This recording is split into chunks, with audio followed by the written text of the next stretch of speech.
Thank you very much, and sorry for this interruption, but maybe you could stretch your legs a bit and have a cup of coffee so you won't pass out during my presentation. I'm responsible for the last 15 years, I've been working with future teachers, starting from early childhood education to adult education, and I'm teaching psychology, and my team is teaching psychology and communication and psychology of learning and motivation for the future teachers. My background, you can read more on my website, kirstilonka.fi, and I've been working 10 years in medical education and brought a lot of pedagogical innovations from that field. My two first slides are the most boring and the most informative. So I'm basically telling you everything in the nutshell and then elaborating it with lots of pictures and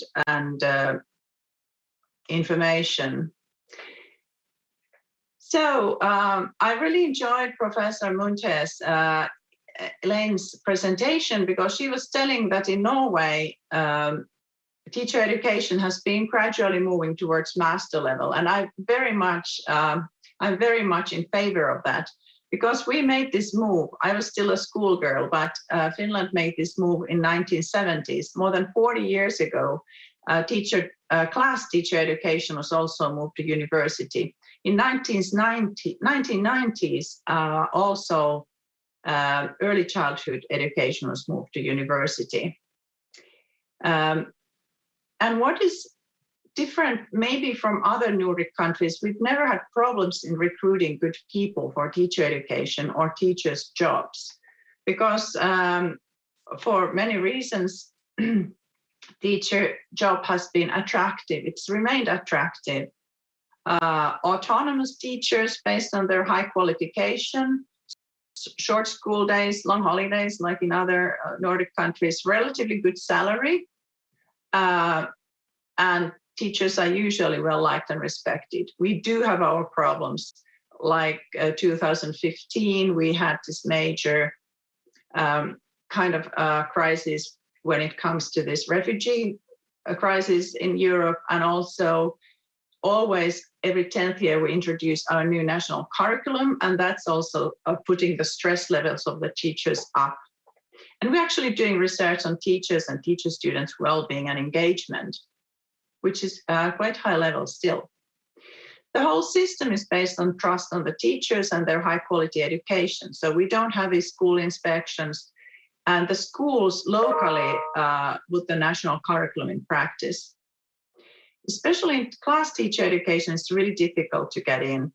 There's been some disruptions due to pandemic, but 1,500 to 2,000 to 22,000 usually apply. We can only take in 120 best.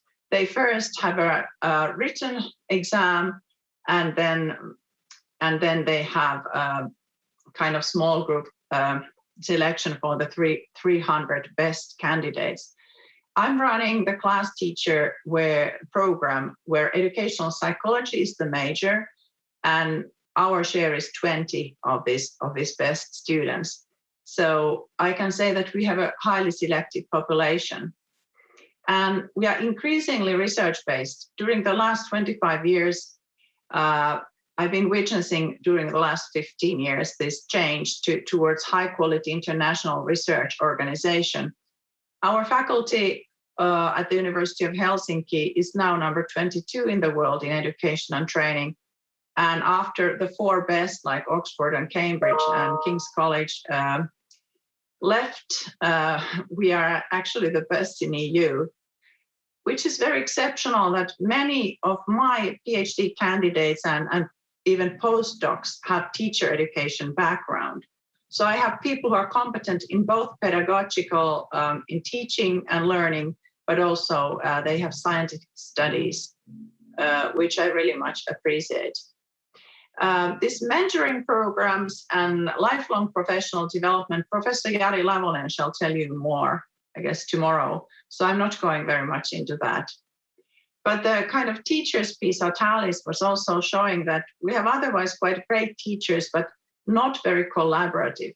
I'm also going to tell you about our new national curriculum, it's kind of forcing teachers to do teamwork and collaborate more with each other, so with interdisciplinary projects. So that's our challenge at the moment, among some others. I'm a bit humble of saying anything general about Nordic schools, but maybe I can say something, and you may challenge this if you don't agree. But this kind of Nordic is like Swedish, but Nordic approach is very student-centered. We appreciate well-being, soft skills, and yesterday we heard that in Nordic countries, on average, teachers would talk less than the students. So there's a lot of interaction and group work also involved. The hierarchy is very low. I'm Kirsti, Professor Monte would be Elaine. That same applied when I was a professor in Sweden in Karolinska Institute. So the power distance is very low in schools and universities and institutions. It's very informal.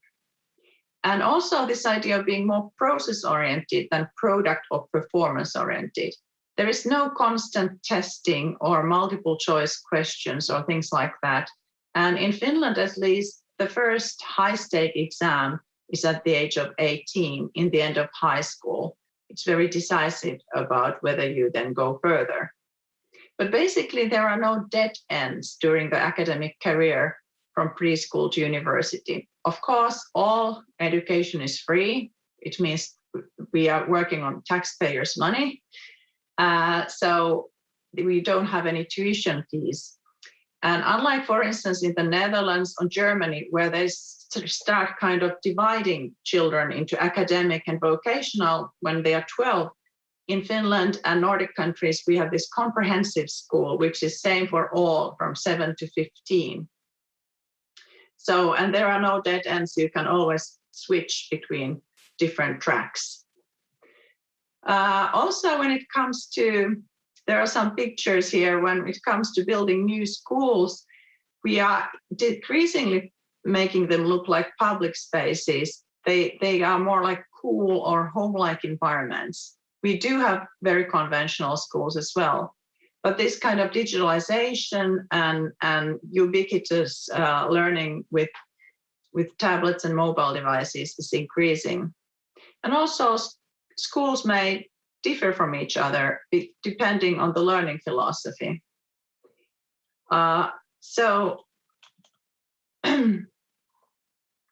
School is not like a factory anymore.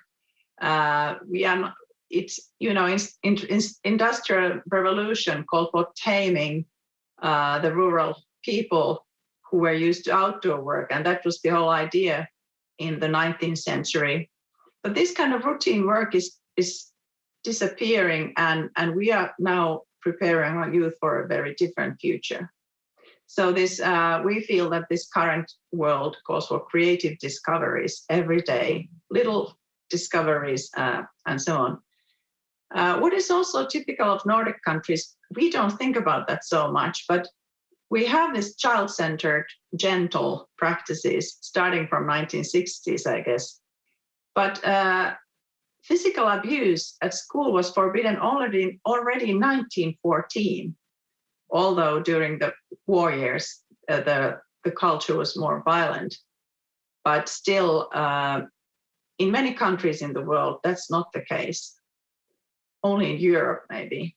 And even at home, physical abuse was forbidden in 1984. And Sweden was actually the first country to introduce this 1979. And there are, and that's very important that we have learned other ways than punishing children to help them learn and motivate them. But there are still some similarities between school classes and factories. So one thing that we have, especially during COVID time, is this how to keep up with kids with a physical shape, how they would be physically active. Norwegians are really good at this. The whole Norwegian people is very good with this, are very good with this. But in East Asian countries, they do have very good PISA results and so on in many cases, but we don't have these 12-hour school days.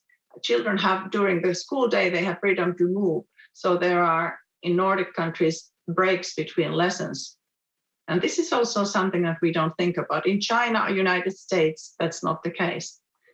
And then instead of putting people sit in front of a screen, we're trying to get people less screen time, like listen to podcasts or go to nature and take pictures with your smartphone, thinking constantly how to make children move more.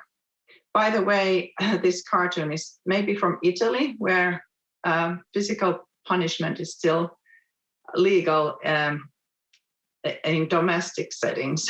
So this picture is not very, very good to illustrate this actually. But my point is that in 2021, we have different challenges.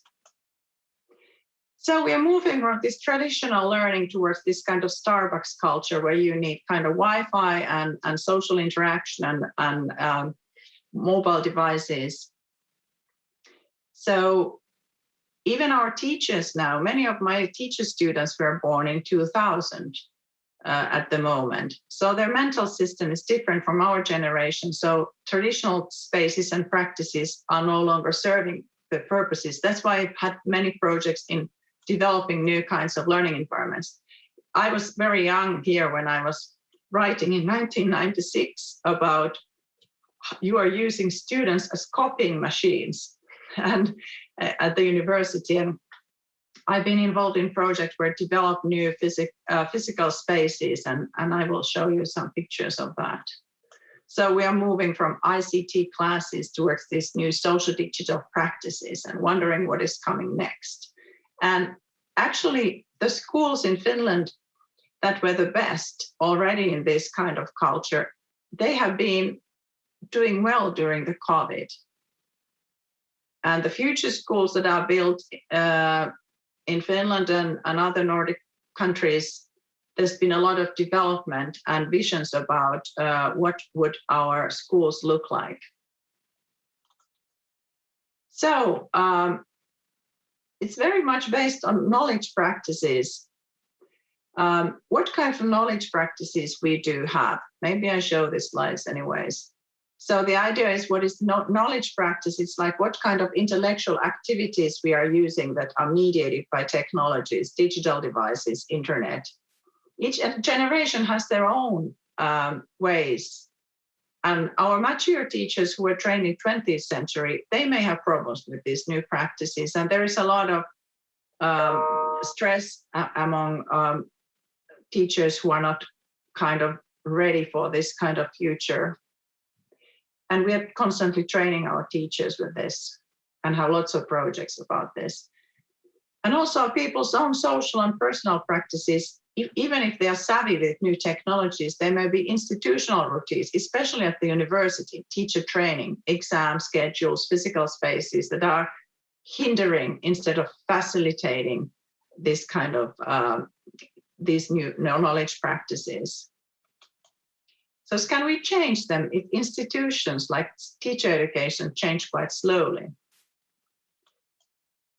This is a picture of the Finnish 21st century skills. We are not assessing teachers or students with this kind of approach. On my website, you can find a tool in English, what is more like assessing what kind of activities and broad-based competencies the school culture enables, rather than looking at the individuals. How does it look at the school level?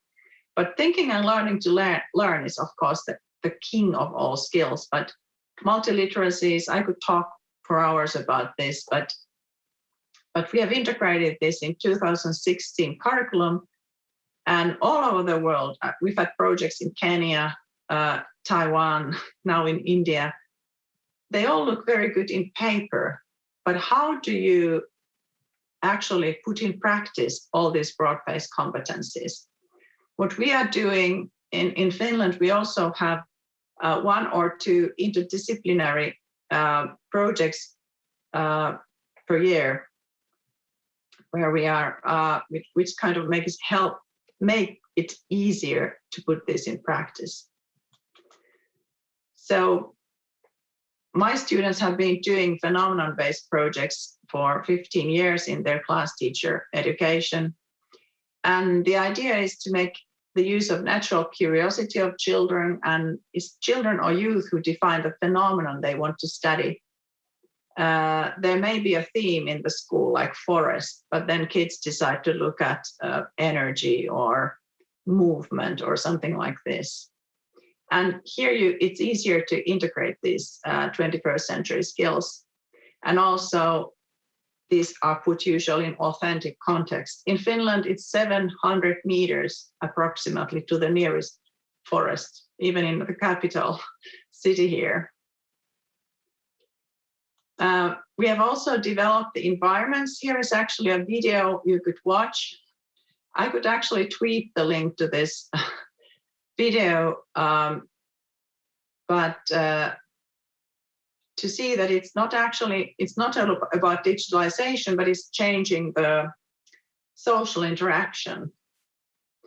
And then we are going towards augmented reality, virtual reality. I had this opportunity of creating my own avatar and giving a lecture in a virtual place. But you can see that here is my avatar, but the environment was still quite conventional. The knowledge practice was still like going there and lecturing. But fortunately, the spaces of learning and interaction can also be more innovative. In the forest, I'm actually discussing with two guys. One is from United States, the other one from Sweden, and we meet in the virtual forest. And this has been wonderful escape from the COVID world. I can do this in my own kitchen. We do have challenges in online learning at school. There is a doctoral dissertation by Kati Sormunen. You can find all these in our e-thesis system of University of Helsinki. But we also need to develop new kinds of collaborative knowledge building activities, kind of building the community online. These Teams and Zoom, and these are, I feel like a chat person. I'm on television and I don't see you. And it's really not interactive, even though you're commenting there. But in distance learning, this communication is too teacher-centered and students are too much alone. And the digital devices are not a real part of learning. And Professor Lavonen shall tell you more about this kind of new practices in science education. But using technology doesn't change anything. We are not developing new pedagogies and knowledge practices in teacher education. And part of my research is looking at how teachers and students approach the nature of learning and knowledge in the 21st century. So the idea is to create phenomenon-based, interactive and playful learning in teacher education. And there is, for instance, a startup, Seppo.io. My PhD students, together with the future teachers, are doing playful experiments and putting it in a new format.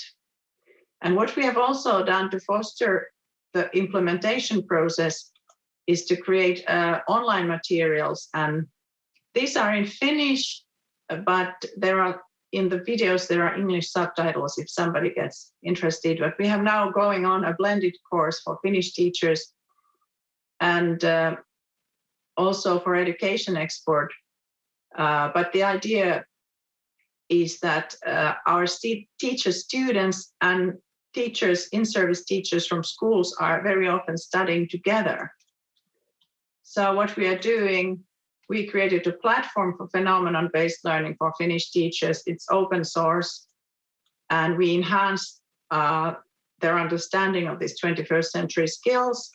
And they actually use different kinds of new technologies. We're using Planet platform for this, and they create a phenomenon bank together. I need to emphasize our continuing learning center. So we have also prepared courses that we are now using also in our university teaching available for, especially for the global South. So trying to have this kind of engaging learning environment online where we are not lecturing for hours, but like video clips and simulations and more interactive ways of being. And I wrote this book, Phenomenal Learning from Finland, to tell you more about these Finnish things and this new curriculum and the ideas and research-based ideas. And it's coming out soon in Chinese and then Russian language. I put also a brief, maybe I stop here. I put a brief CV there and everything, but you can find everything on my website. But maybe I'll stop now because we are a bit late and I hope that there is room for your questions then and comments.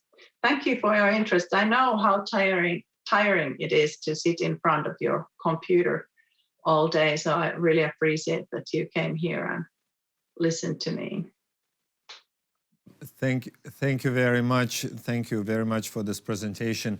I think it's very interesting to hear different areas that you are involved in, and I really like, you know, this kind of emphasis on not just sort of blended learning, but blended environment from university to school, where it feels like it's very flexible. And those who are practitioners, you know, are also researchers and so on and so forth. So it's very inspiring.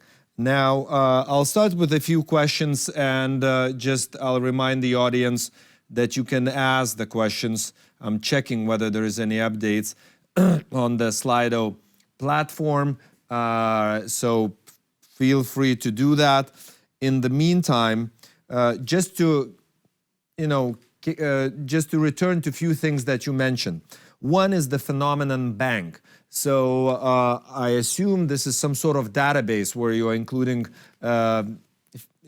different phenomena and describing them. Could you expand? What are you doing? Is this a new project? And is this available for others? It's just interesting, to know more. Yeah, basically, this idea is last year we started this course as a part of our university teacher training, but the problem was that we didn't ask for the permission of the participants to include their phenomena that they created. Our theme in this environment is saving the planet. So and the teachers or teacher students, they are supposed to choose what broad-based competencies and which subject matter areas they are going to integrate and what is the phenomenon they are starting with. For instance, we had one group who was starting with quick fashion. Like I learned it's more polluting than airline and all traffic together. Somebody were looking at water, some were looking at phenomenon energy.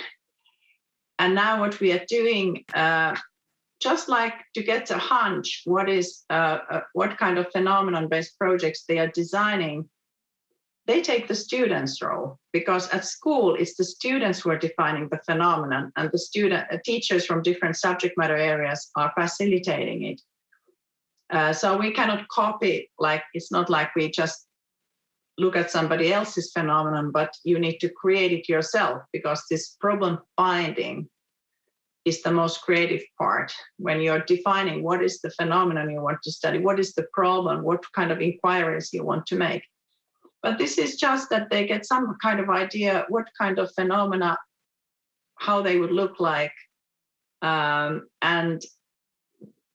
we have really nice, they make video clips and elevator speeches, like 2 minutes and things like that, and telling about what they found out. And I really enjoyed watching the final session is people presenting their phenomenon and how they organize it. And then in service training, they also putting them in practice. Sorry, it was a long answer, but it's a complex thing to explain.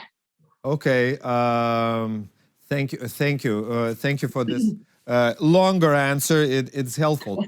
Now, so then in terms of, I'm thinking now about teachers and their workload. So if you are sort of always on your tiptoes, and students come up with an idea, with a new idea, to inquire and to learn about. That means essentially that teachers need to really sort of adapt quickly and spend quite a bit of time investing, their own effort and time to prepare for this particular study of phenomenon. Or do you let students themselves kind of explore, and then teachers are more kind of just being guides in this discovery? How does this work?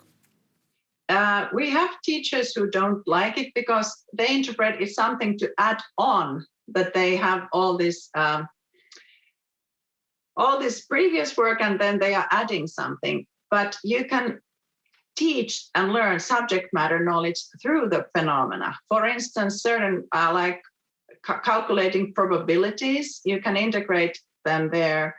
And so if you think, what is the subject matter area you can put in a phenomenon-based project that is about energy? You can integrate physics, you can integrate physical exercise, you can integrate biology, you can integrate arts. In Finland, it's arts and humanities. And remember, still 85% of the studying and learning at school is subject matter based. Instead of adding something extra, you are kind of thinking, what subject matter is taught through these phenomena? So you shouldn't think it as added baggage to the teacher. Okay. And also, it's not the teacher who is teaching there everything, but it's inquiry-based learning. And it's much more fun than ordinary teacher-centered. Yeah. It's creative for both teachers and students. Okay, thank you. Yes, I can imagine that it is. My students are very puzzled in the beginning. No. I mean, I'm I can think of. I know. I went to one school and they were in Lithuania. They were studying chocolate. Actually, the theme was chocolate, and they did math with chocolate. They did all kinds of things. So I get the point where you are going with this. Now, one more question relates to this no high-stake exams for students that you mentioned. This is kind of, we all talk about this. Also, I think in the Baltics, we look at our Finnish colleagues and we say, should we test more? Should we test less? But I'm also thinking now about teachers, since we're talking about teachers. Is there, after graduation, is there anything formal in terms of their requirements for them to gain particular competencies, to renew them, to enhance their, further training and so on and so forth? What is the system? How does this work in terms of once you graduate and you have your master's, and then in terms of training, what goes next? Yeah, Professor Jari Lavonen is going to talk about that. Okay. Continuing professional development. But in Finland, it's 3 days per year mandatory, and it's during your working hours. And when we implement new curricula, then it's always focused on that. And usually it takes place, for instance, in one school, and teachers from another school come. So it's also, teachers are usually active. It's not like lecturing so much, but it's learning together and peer learning and things like that. Okay. But I have to say, I come from medical school. I helped the Faculty of Medicine, University of Helsinki, to become problem-based. So actually there they are studying all anatomy and physiology and chemistry things in cases. So, and they learn all the facts and they become good doctors. They've been doing it for 20 years. So we do appreciate that people learn the facts, but we think that they learn the facts and all these skills better when they are integrated in a meaningful context. I think that's a very Nordic idea, starting for Martin and Sellier from Sweden, who started it in 1970s. Okay. I have one question from Slido platform that I would like to include, and let me try to translate it. What kind of place do schools in Finland assign to design? Design is this design, and it's mentioned also home economics. I'm not sure why home economics is mentioned here, but maybe you can expand in terms of the sort of curriculum. What is the, how much emphasis are on these elements? Yes, in our curriculum we have mandatory arts, music, sports, home economics, handicraft, and both girls and boys are doing like technical work and also textile work. And nowadays, these teachers are excellent, and they are also my students in psychology. And home economy is really wonderful because they also teach economic skills and taking care of these broad-based competencies. They're very good at teaching them and learning them in home economy classes. So, and integrating home economy like cooking to molecules and physics and chemistry, that kind of phenomena are really cool because kids learn how to cook food and how to wash windows. And during pandemic, the home assignments have been like, wash the windows of your home. And parents being very pleased, of course, when our students learn these domestic skills. So we are very pragmatic. We are not very academic in that sense, but we believe that academic learning and all these thinking skills and all these facts are learned better when we put them in practice. So I think this very pragmatic approach helps. Because, for instance, PISA is not measuring school knowledge. It's measuring kind of everyday reasoning and how you put your knowledge in practice. Okay. So I'm a very practical person. Yeah, no, it really sounds like you have it down. You figured it out. Though, in more traditional settings, I think if, somebody even from Lithuania or China would listen to an assignment like, cleaning your windows, that would be for kids, that would be a shock or a slight shock, I think, to many of them. I can understand, and we've had lots of I have a lot of collaboration with Chinese people and people from East Asia, and they come to study science with us, and they are like, oh, studying science in Finland is like going to an amusement park. And the teachers are very kind of cautious whether they are afraid if the students have too much fun. But this kind of playful learning, it's really motivational, and we are promoting intrinsic motivation, which means that the task itself is engaging. That's the engaging learning means, that how to engage people so that they start loving learning instead of just doing it for adults or just doing it for teachers or just doing it for assessment or exams. Yeah. So I think this lifelong love and joyful learning is the thing. Yeah. We are going towards that ideal, not yet there, but I can witness it every day with robotics, coding. Our kids are building robots at school, and we have projects like that. And I think both girls and boys, so I think it's really nice. Okay. I have to ask you another question since, yesterday we talked also about Estonia.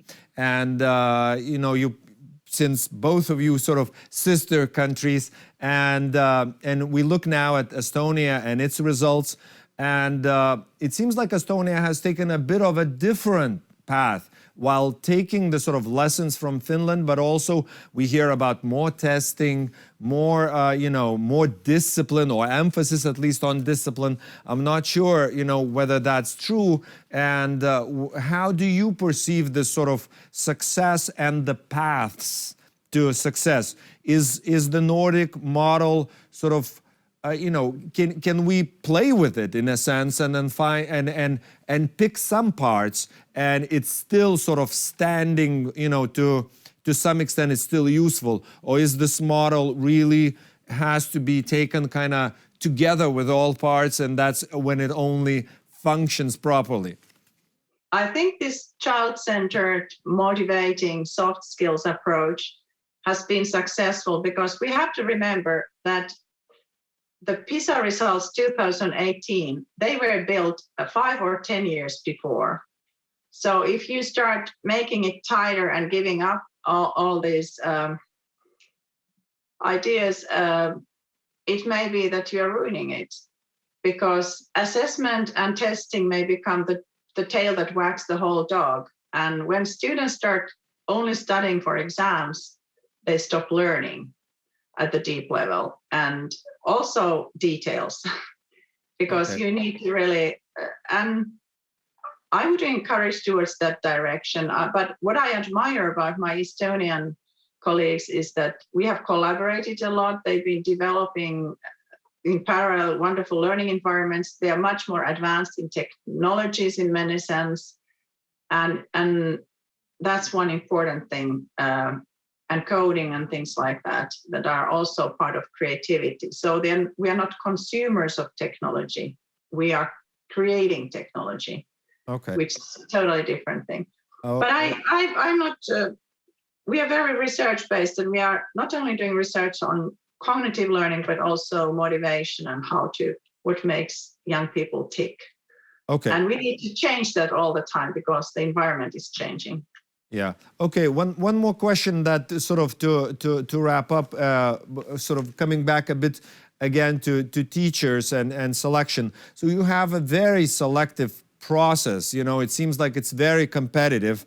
I wanted to ask, is that the same for both, genders, for males and females? It's not an issue to recruit that, previously Elaine was talking in Norway that there are some issues. And I know that, for example, both in Estonia, in Lithuania, and I assume, I don't know, in Latvia, that there are challenges for recruiting male teachers, and the profession is very much sort of female driven or dominated. It still is, yeah. And we are hoping that it would change. We have like less than 30% of our students are male, but in science teachers, Finland is, our problem is that we are still a bit segregated when it comes to gender roles. So we have guys who prefer more engineering and ladies who prefer social sciences and so on. We're trying to have all kinds of projects to change that, but it's very slow and it's very deep in the culture. So, but for instance, I have to tell, my husband is a class teacher and he's very happy. He's been doing that job for 30 years and he loves it. So I know a lot of happy male teachers as well. That's great. It's just, it seems like that's maybe this trend is changing. So if you invest and you really pay more attention, I don't know whether you see at the beginning of this pipeline, whether you see that more male teachers are coming in, or is that still, I assume it's still a continuing challenge, but maybe those programs that you are mentioning that we don't have time now to look at, but yeah. I assume they have some sort of effect. Yes, but good role models and wonderful male teachers who are inspiring boys to apply to teacher education, to be that it should be cool to be a teacher. Yeah. That's going to help, I hope. Okay. Well, it's the way I think, the way we discuss already about teachers, it's also the challenge is that, it's very easy to be cool for a week maybe, but when you need to be cool continuously, I think the process, with kids, I mean, in schools, I think it's a much bigger challenge to really be sort of on a continuous base, cool and to make the profession. But yeah, I need to say that in Finland, for instance, my husband has had the same children from grade 1 to grade 5. So you need to be your own person. You need to be not playing cool, but cool means that you are just honest to yourself and you're natural and you really care about your students and they can see it. And they can see that you're kind of constantly being a reliable adult. Yeah. Because not every child has a reliable adult. So I guess teachers spend so many years with the same students, usually at least 2 or 3 years with the same class. So that's not a role play anymore. That's being human. Okay. And that's why we need good professionals who can be consistent and support their well-being as well. Oh, okay. Thank you. One last, still I see a few minutes still left. Now, in terms of then recruitment, what you were mentioning, that we need then, to have reliable people who are, feel confident, their own, not performing some sort of role. Just what is, do you agree with the statement from Elaine that was mentioning, the issue that it's very difficult to predict the sort of success of teachers just because they have high grades and they come, it's not necessarily that they will stay in the profession or that they will be, these sort of excellent teachers. Do you agree with this assessment, and do you see the same situation in Finland? Admission, I've been doing a lot of research on admission to university, and it's a difficult problem. Been doing that in Sweden and different contexts. But we do have two parts. First, there is this part where you really need to read all these educational papers and have this written exam. But then 300 best are selected based on their diplomas and their written exams. And then they are interviewed. And we spend a lot of money with interviewing 300 people, and they make short assignments where they need to really present themselves. And there is a board who are scoring the communication and interaction in that situation. And it's not optimal, but we are still investing a lot in this admission part. And what breaks my heart that every time we would like to have the 400, but we can only select. So every year we feel that we lose hundreds of good candidates, and we don't have an optimal system of selecting. But paper and pencil is not enough, I think. Okay. You need to see the person and talk to the person and be sure about the motivation. Of course. Okay. Thank you very much. Thank you very much for your insights.